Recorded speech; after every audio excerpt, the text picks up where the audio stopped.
So let me introduce myself for those of you who don't know me. My name is Melissa. I am with the specialty academic team at Aspen.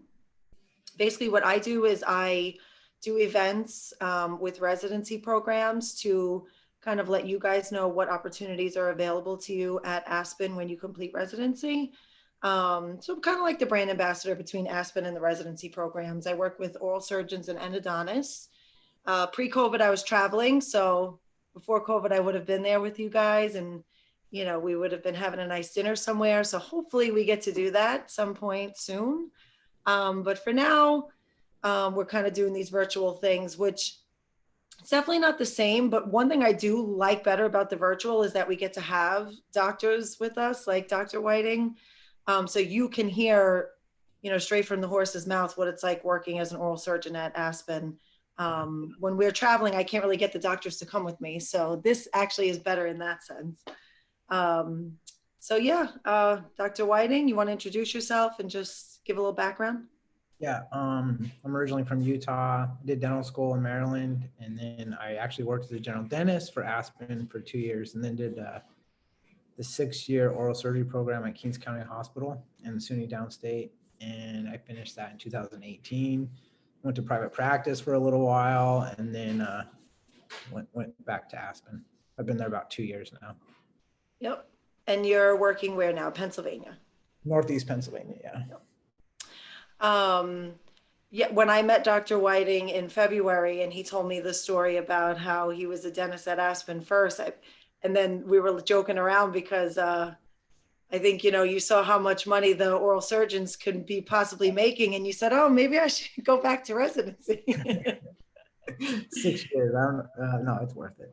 Yeah, for sure. Then even after, I was like, I still had the dream of like, maybe, I want to do private practice, but this guy was a nice guy, but it just didn't pan out. So I went to Aspen. Are you happy about that now?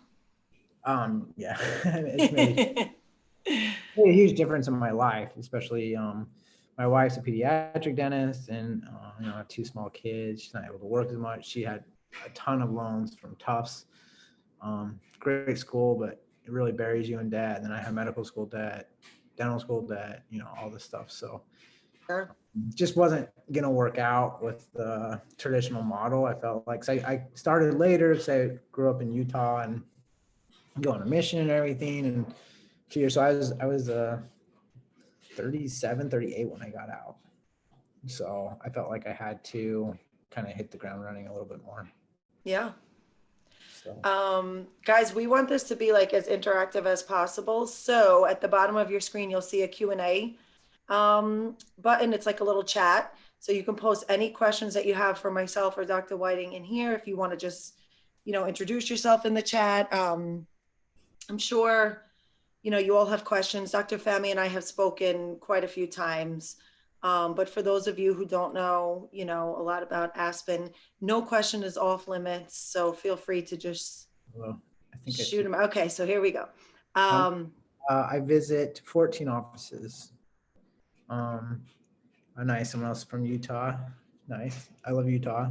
Can't convince my wife to go there, but most of my family's back there. It's beautiful. Where's your wife from? She's from Bethesda, right outside of DC.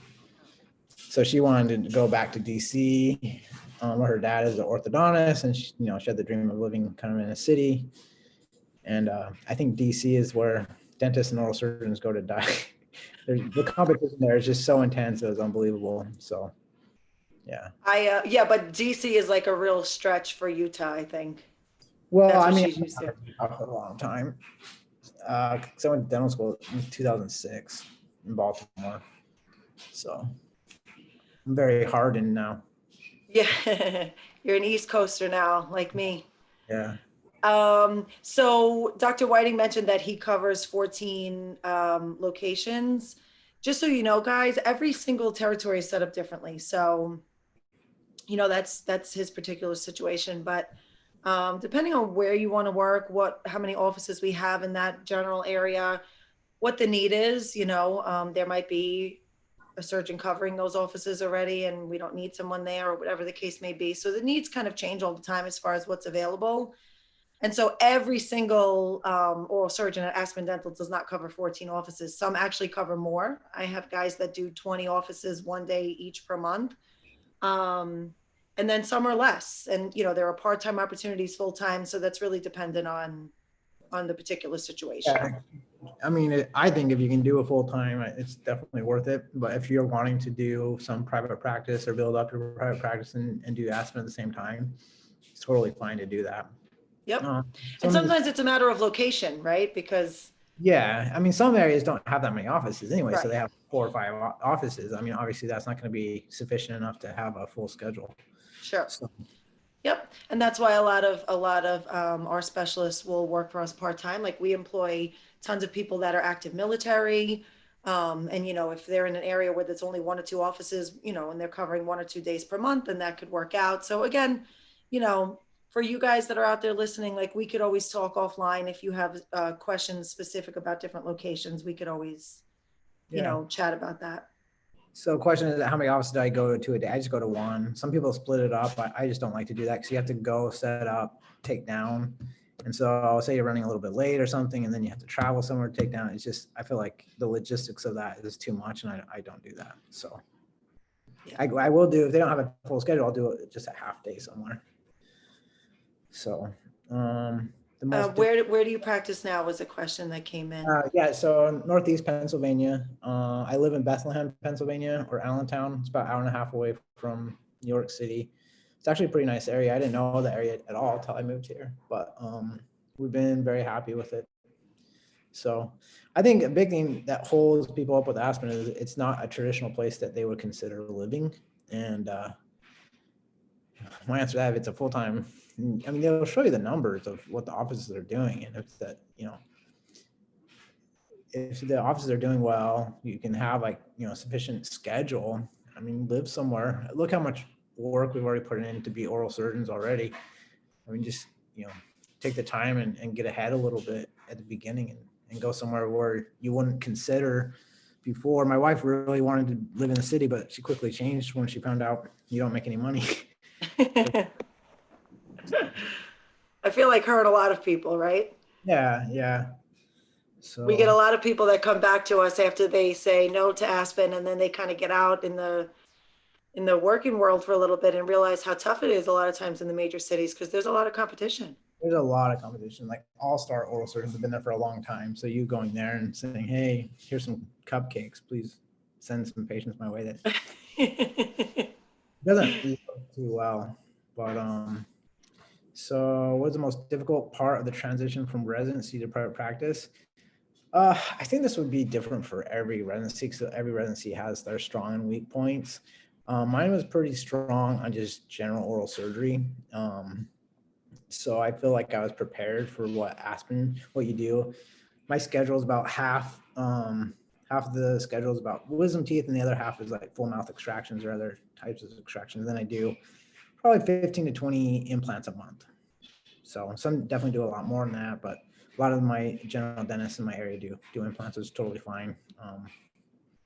I do plenty. Implants is a big initiative too. Just like on our side of things, sorry, my setup is falling apart here. For ADMI side, which I work for ADMI, guys, that's the support organization for Aspen. So I probably should have said this earlier, but Aspen practices are all owned by general dentists. So essentially they kind of are private practices because the general dentist does own the practice, but ADMI, who I work for, which is Aspen Dental Management, we support the practices and the practice owners in everything that has to do with anything non-clinical. So if it's not having to do with treating the patient in the chair, which that obviously, you know, the medical professionals have full autonomy over that, we would handle it. So like insurances, payroll, everything from lease negotiations, all things like that. That's the kind of stuff that we would handle. So a big push on our side of things is to kind of support our oral surgeons and our general dentists who are interested in doing implants. And we did a huge implant rollout where we partnered with Nobel Biocare. And we have Dr. Sandeep Rawal, who's the head of the implant support services. And, you know, really the sky's the limit. Oh, do you hear my dog barking? Sorry. The sky's the limit as far as how much you want to learn about implants and what you can do with them. And um, I mean, a lot of the general he, dentists are doing implants, but that's true even in the private practice. A lot of sure. general more implants. Personally, I'd rather take out full mouth extraction and I'm done with it. I'm not worried about it 5 years later when they're a smoker and diabetic and they got, the implants failing. So I'm happy for them to do those. I don't really mind. Do you find there's a number of offices that you visit, it's hard to get cups in their staff? So I have 2 assistants that go with me everywhere. And as far as anesthesia, they're always with me, and I bring all my anesthesia equipment. They have like oxygen tanks at the offices, but you bring the monitor, emergency drugs, and then they all have a lockbox for the controlled substances like fentanyl, propofol. Well, propofol's not controlled, but fentanyl, ketamine, Versed, stuff like that. But yeah, there is, some turnover in some offices, so that can be frustrating, but you just gotta, every general dentist has your phone number. I even give every patient my cell phone number. I know that sounds crazy, but you are traveling around, so I don't want things to slip through the cracks. So yeah, you do get annoying calls like, oh, my denture's not fitting right or something. And you're like, okay, call the office, but you want to know what's going on with the patients because you are only there once a month. And then I'm more conservative on the offices that I only go one time a month. I'm not doing crazy, full bony on a 40-year-old patient that I know they're going to need close follow-up or it's by the nerve. I just say, I send out to the local oral surgeons. I mean, they're happy to get cases from us as well. So, and I take call with some of the local oral surgeons as well. So I would build a relationship with the local community. And then if you feel, I personally don't try to stretch myself on any of these cases because you're right. You already have problems with even the routine cases. You don't want to add to it by taking on more challenging cases. What's my favorite thing for working for Aspen? I mean, I do like that the schedule's full for me pretty much every day. You go there, you work, it's great compensation. I have not seen anywhere else that has even close to the compensation that they offer. Got good benefits, health insurance, 401k match, all those types of things. So it's really changed where I am in my life as far as financially, and it just opens up more doors. So if I even would say I want to go part-time with Aspen in a few years or something, that's more of a possibility. I wouldn't have to even be full-time. I wouldn't have to be waking up every day. I'm traveling around, but I'd say that's my favorite. Yeah, I do work with the same assistants. Change with each prep now. So you have full controls. Well, yes, you can give them guidelines. So I think you should just keep it simple. I just say every sedation in 1 hour and then a side book for an hour. So I have and I don't schedule a lunch because there's always some time during the day where you have a break or something goes faster. My assistants are okay with that. So just 9 hours straight of sedations and then 9 hours straight on the other side of locals or whatever you want to do. Salary wise, I mean, I don't know the exact numbers. I mean, that definitely depends on where you are, how many offers you have, how busy they are, how long they've been there. I mean, I guess, I don't know if you have to go into specifics. My average production day is about 17,000. And then you get about, after, paying for assistants and everything, you get about 36% of that. And I work about 20 days a week. If that helps give you an idea. The average production for our oral surgeons daily, and this is obviously across the country and across all different variances as far as residents just coming out and doctors that have been practicing for 20 years, is 16,500. So you're actually a little over So our national average in production. How much money can a full-time oral maxillofacial surgeon? I mean, the numbers are, they're real. You can easily make over $1 million. I mean, I made over $1 million this last year. Even with COVID, I didn't work after March 14th to like the end of May, and I still was able to make close to 1.3 million. So I was pretty happy with that. Someone's asking, do you have hospital privileges? Are you able to take complicated cases or post-op um, complications to the OR? I mean, I could send them to the ED. I just do trauma. I'm not part of their private practice, so I don't have a regular OR day. Uh, but I take trauma. They let me take trauma call on the weekends. But yeah, and again, like I said, I try not to do too crazy of things. Luckily, I haven't had really any issues, but things can happen obviously with anyone. So Sure. What's the scope of practice that you do at Aspen and what is available in terms of scope? I know you touched a little bit on. it's bread and butter oral surgery, just like extractions, sedations, implants, and there's some bone grafting. Um, that's about it. I mean, you're obviously not going to be doing orthognathics or TMJ surgeries or anything like that, but it's just the very basic oral surgery procedures, some pathology. If I see pathology I think strongly suggest a Milo, I just send it to the local oral surgeons. Like I said, I don't have an OR day. It's kind of pointless for me to work it up. Okay, let's see. Just going back because there were a bunch of questions that came in at the same time. So let me just make sure that we got to them all. I've only some say are you driving 1 or 2 hours for a partly full schedule. I kind of have a limit if I'm not, if it's much less than 10,000, I may talk to the office and be like, hey, let's reschedule, or let's see if we can shoot for a later date and have more production on that day. What was the most difficult part of the transition from residency to private practice and then to Aspen practice model?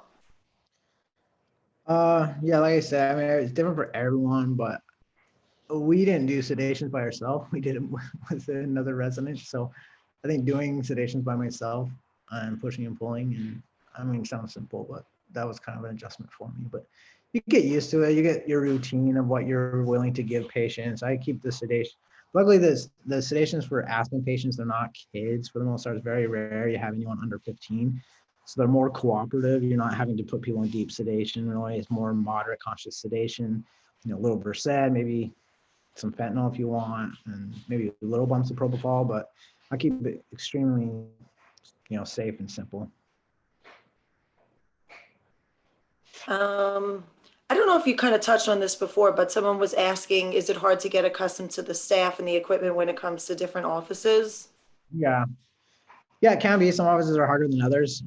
Some have, owners that have been there for a long time and you can rely on them, but others, they maybe newer offices or offices that aren't doing as well, and they may have some turnover with GPs, and it's a little frustrating to get a new one every 6 months or 7 months. But all the dentists I've ever met are just good people. They want to learn, they want to help out. No one's, out there to do anything crazy. So just keep good communication.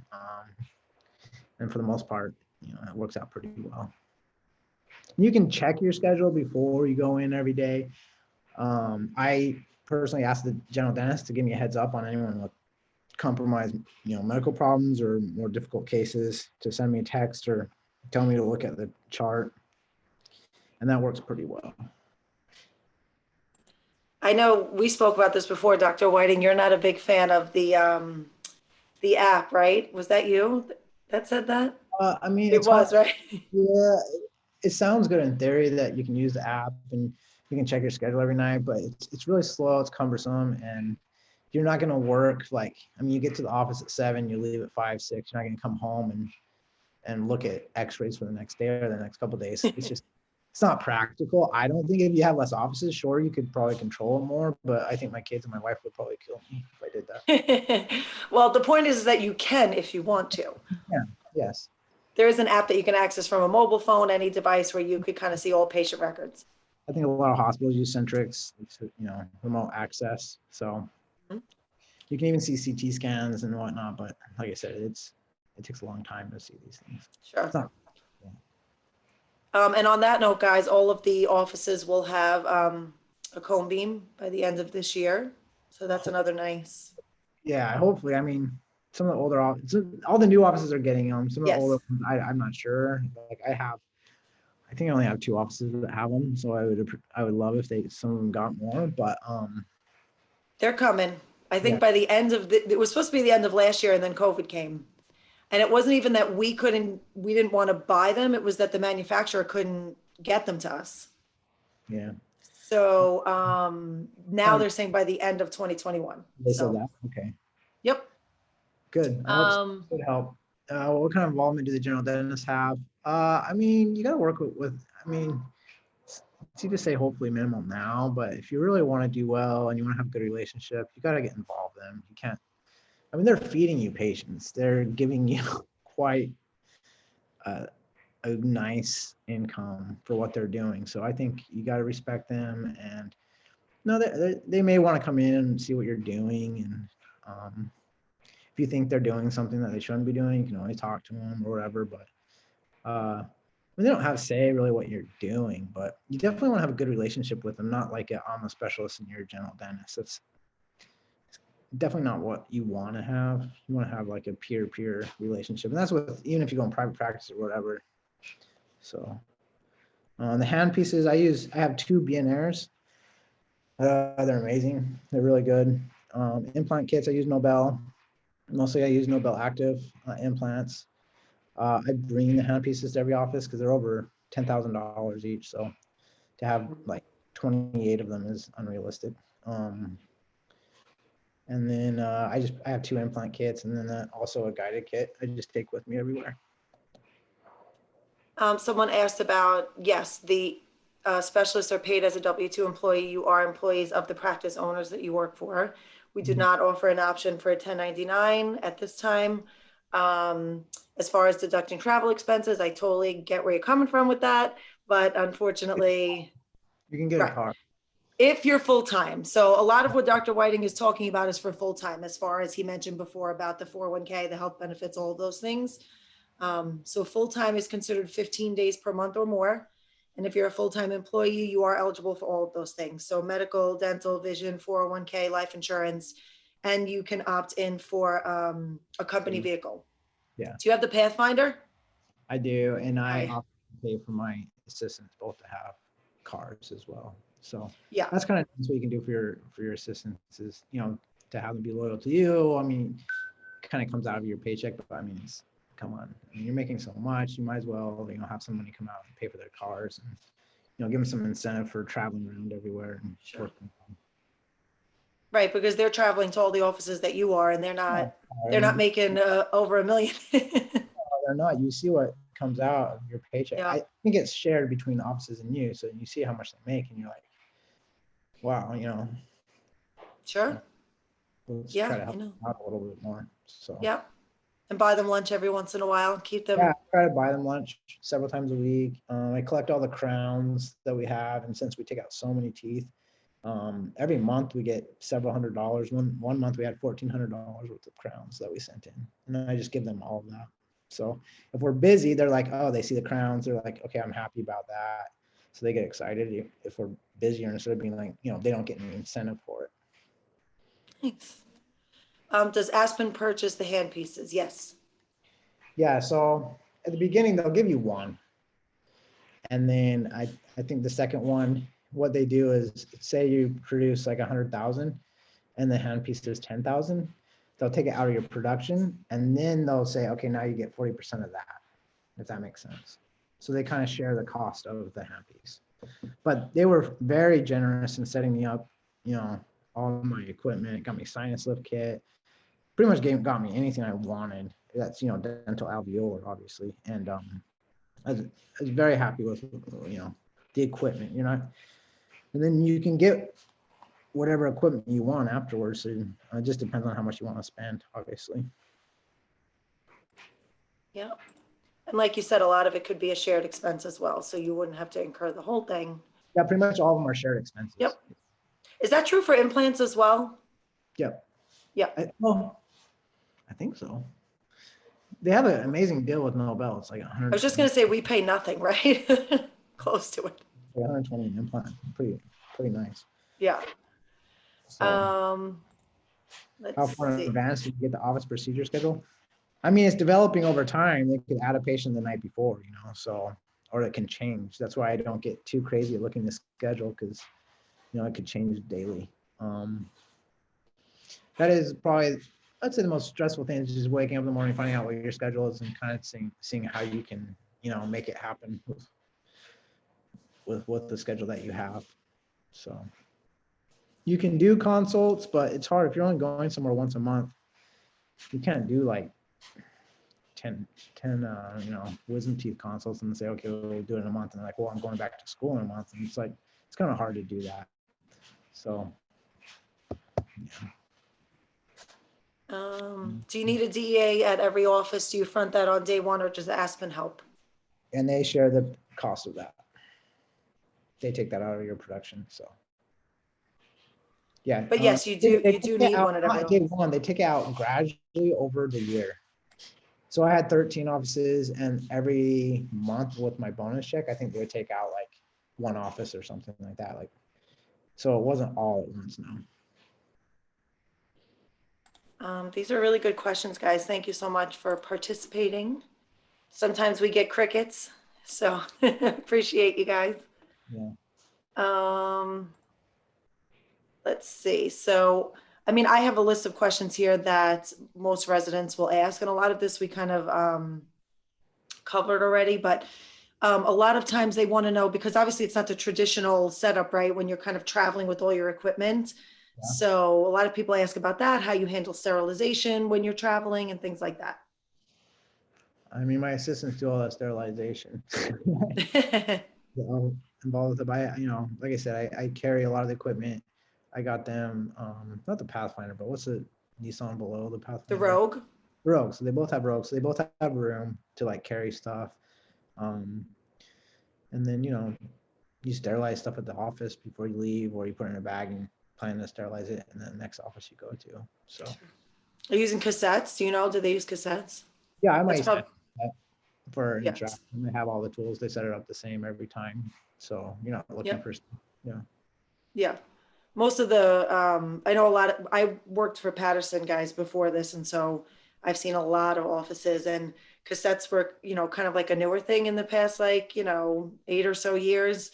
So, and a lot of private practices don't use them because they don't want to put the upfront investment. But I think for specialists at Aspen, it's like a must, right? Because you're carrying around these instruments, and just so much, it makes the process so much easier. Yeah.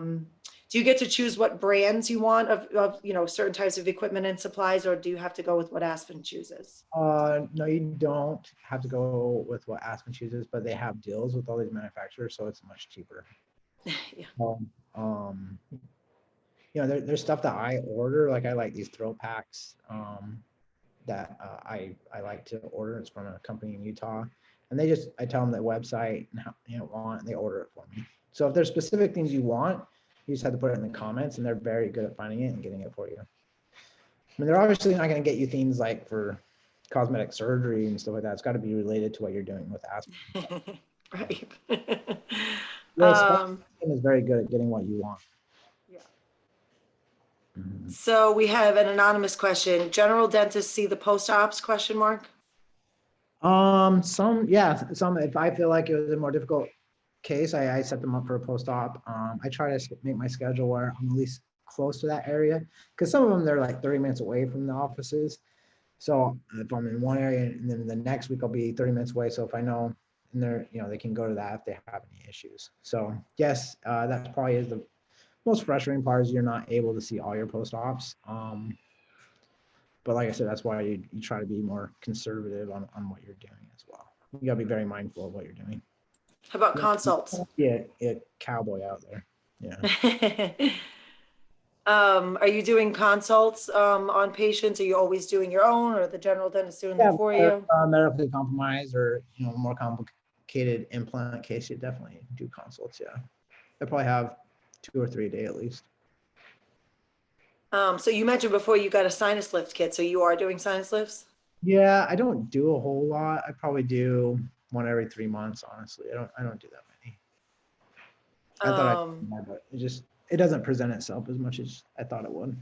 Yeah, some of the oral surgeons that I do these question and answer sessions with say they won't do them. They don't want to do them at all. So I was just curious. Yeah. I mean, I feel like a sinus lift is the most predictable bone graft I can do. So I'm okay with that. What I won't do is like a vertical posterior mandible bone graft or something like that. That's just, you got to baby those along. You got to follow it up, and just more headache than you need. You have already so many patients that you don't need to make your life hard with that. Yeah. Vacation time, you don't get vacation time. I mean, you make your own schedule, but you don't get paid vacation. You don't get C. They do some CE, but you don't get paid CE, stuff like that. Yeah. I mean, it's Well, the one thing that I will say is you work a lot. But there are some, a lot of specialists, like one of our endos comes to mind. She wants full-time hours, but she likes to have a lot of days off. She likes, the freedom to go on vacations and do things. So she'll do like 3 longer days in a week so that she gets to her full-time hours. And then she has 4 days off every week. We have an oral surgeon that, I kid you not, you'll know who this is when I say this. He does not work for an entire week out of every month. in New York, right? Yeah, yeah. So he'll do Monday through Friday for the first 3 weeks of the month. That gives him his 15 days to be full time. And then his offices know, do not schedule me ever for the last week of the month because he goes on vacation. He Yeah. just doesn't work. And he's still full time. Yeah, and I could do that. I just don't. I personally don't like to cram my schedule too much, and so I elect to go to offices more frequently than to see more patients on those days. Sure. Maybe in a couple of years, I'll feel more comfortable, seeing more patients safely, and I'll do that. But right now, I rather err on the side of caution of seeing less patients and Sure. going more frequently. And your territory warrants, I think, you working more days per month because of the number of offices that you cover and Yeah, the it busy does. offices. They can always fill it, pretty much. They can always fill it. Um, and they want you there. I mean, because you do produce a lot for these offices. So, Sure. mm. Sure. Are the jobs listed on the website the full extent of everything available? The answer to that is definitely not. Are there other offices that need oral surgeon coverage that may not be listed on the Aspen website? Definitely yes. What I will tell you is this, things change, we open 80 to 100 new offices every single year.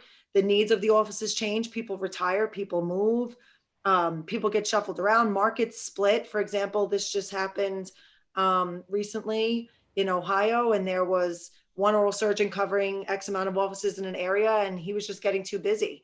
So we Yeah. decided to split the offices, and now we were able to hire another full-time oral surgeon to take half of the offices, and he's keeping half of the offices. So things change so frequently and sometimes very rapidly with our needs, especially with specialty, as more practices, more practice owners are wanting to add specialists to their offices. So what I would say to you guys is lean on me for that kind of stuff. You are never bothering me. You can text, you can call, you can email. I mean, if I can't answer you right away, I will get back to you. And, myself and my team will always kind of know what's coming down the pipeline before it gets posted on the website. And more popular locations do get filled very quickly. So if you have any interest in working for Aspen, I would always say it's a good idea to keep in touch with me, even if you don't see a location that you want posted. I hope that answered the question. I had a question here. Now I have to find it.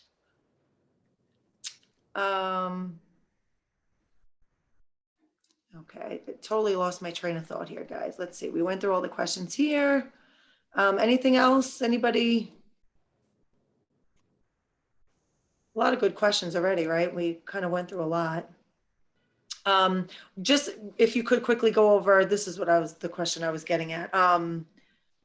Like autonomy over treatment planning in the sense of, I think there is a little bit of a general idea out there that when you go to work for an Aspen or a DSO, that you have kind of like a quota that you have to meet, or there's like a hierarchy where you have to compete with other oral surgeons.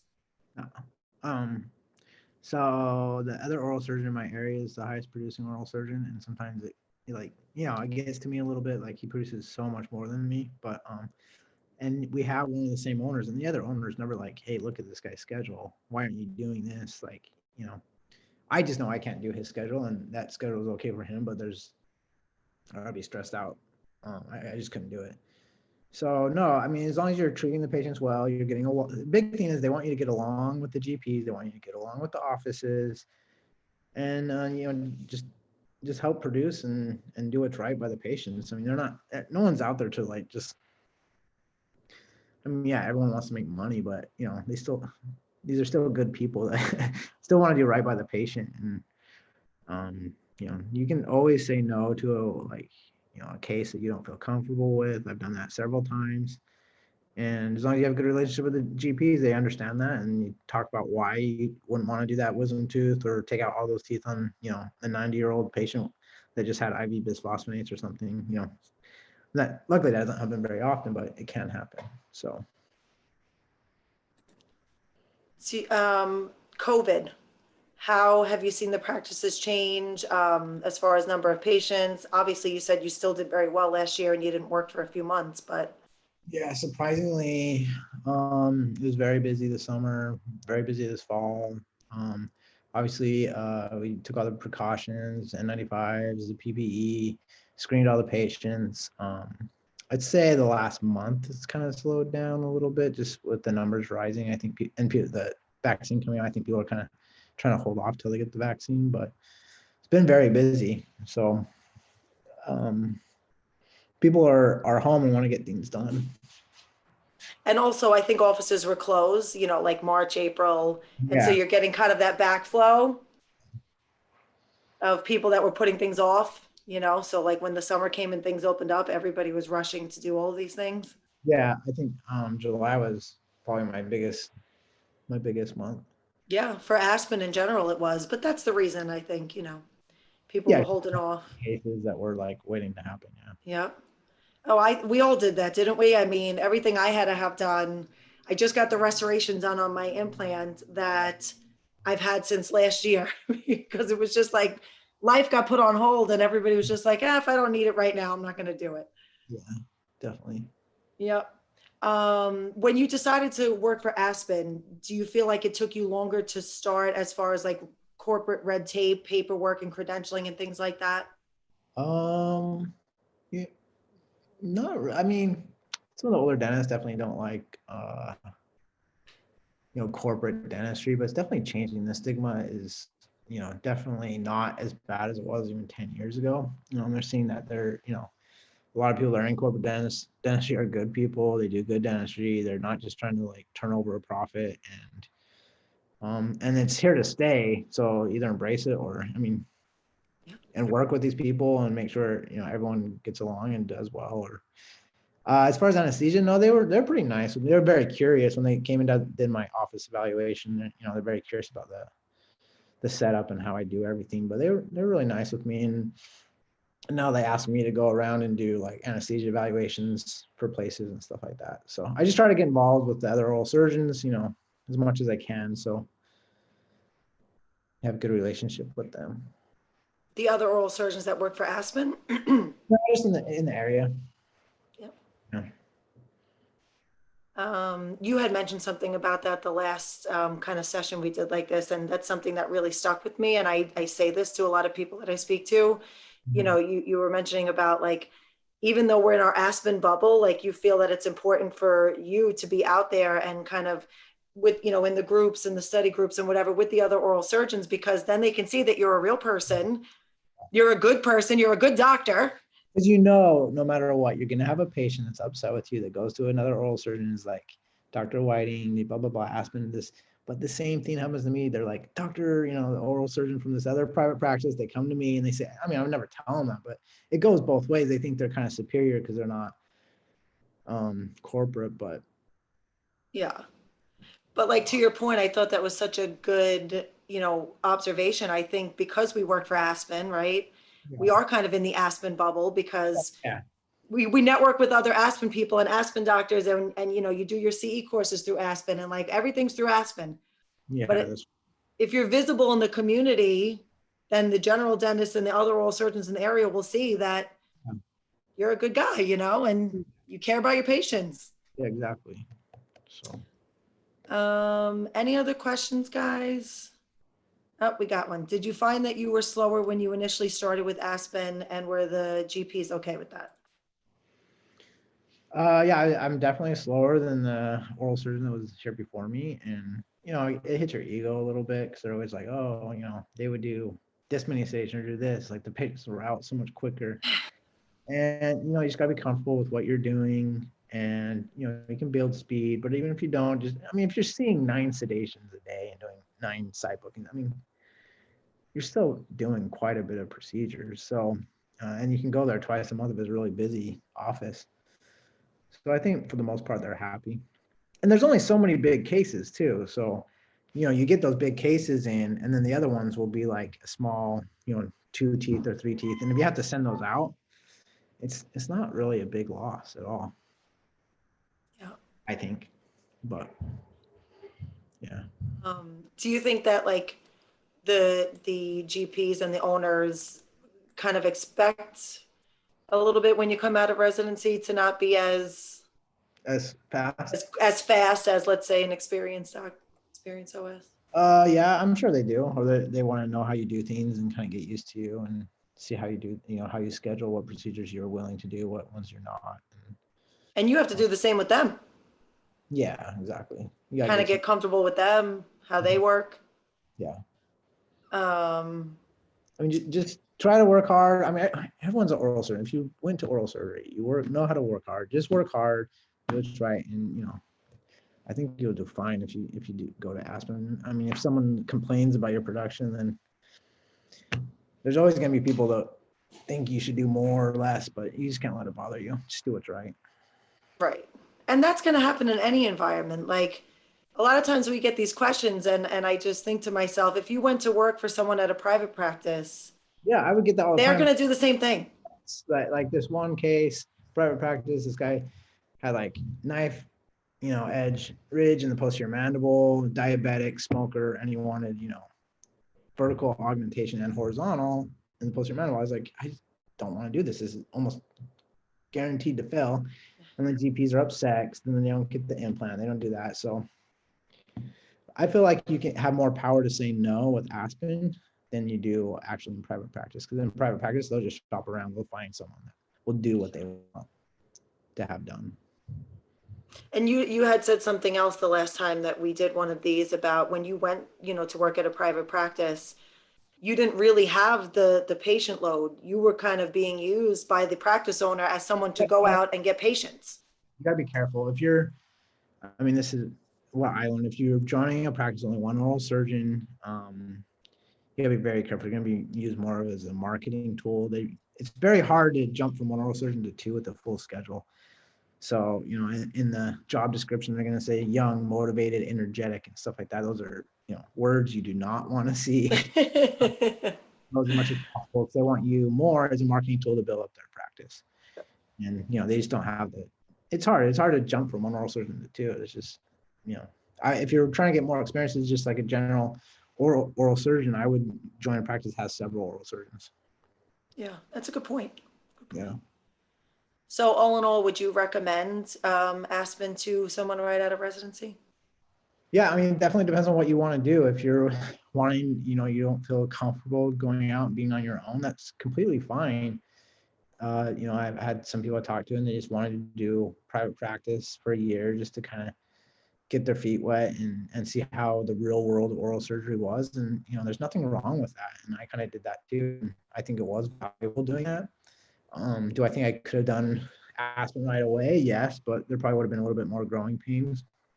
But all depends on you just gotta be honest with yourself where you think you are, and if you feel like you need a little more experience, then just you're not gonna, if you do a year with another private practice, it's not like you're gonna lose out on forever, but if you feel comfortable and you want to do it, or if you want to take some part-time job with Aspen and do private practice, that's a great option as well.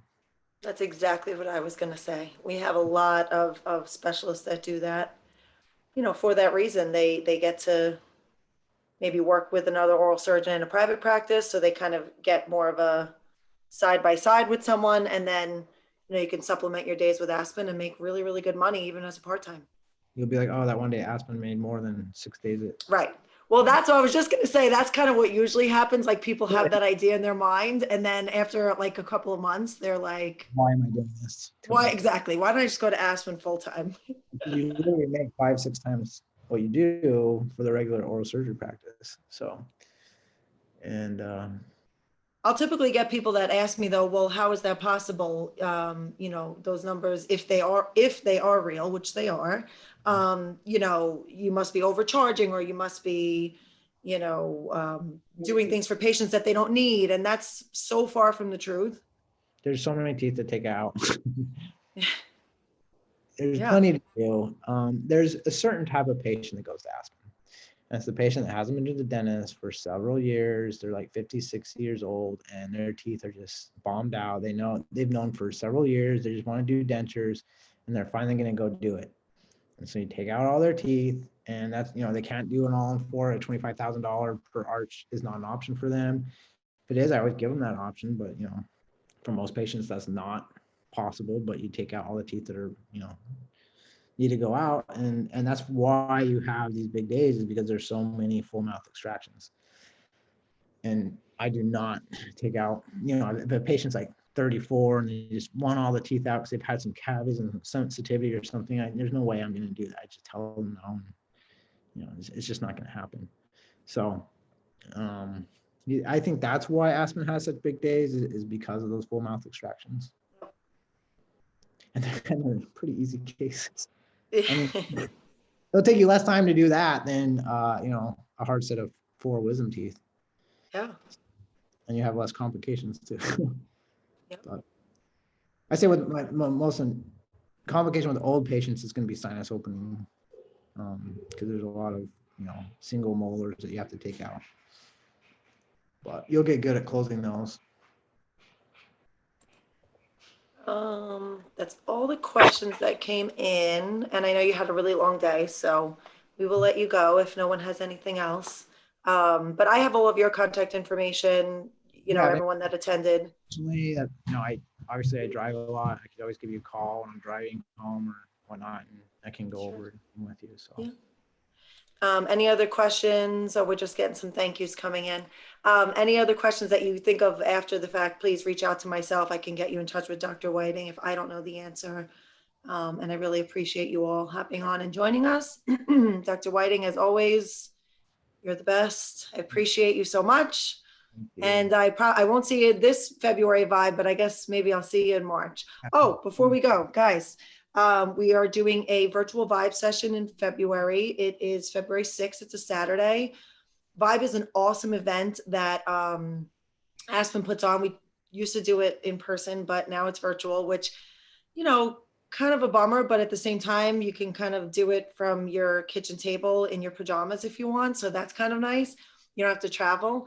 And we hear from Bob Fontana and we hear from Dr. Judge, who are the CEO and the CCO, and we, hear from other specialists like Dr. Whiting. And so it's a really cool event.